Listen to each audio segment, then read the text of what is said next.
Nakuha ko na naman si ma'am. Unang booking ko. 50 minutes. Ito kagad yung binayad mo.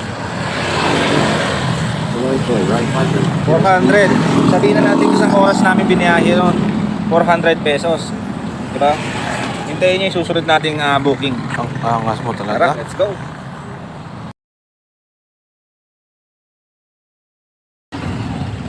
Yun. Nasa pangalawang booking na tayo. Ang papayaran niya ma'am 227. Ito ang binayaran niya, binigay niya. Wow. 250. Okay, pangalawang booking na tayo. Isusunod natin yung pangatlo. Hihintayin lang natin dito. Hintayin natin yung pangatlo.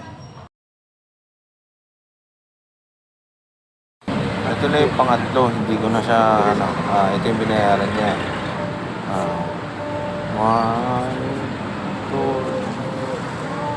190 lahat yung binayaran niya, sir. Maraming salamat, sir.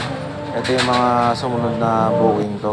Hindi ko na siya kasi masyadong mahaba. Ito, ayan.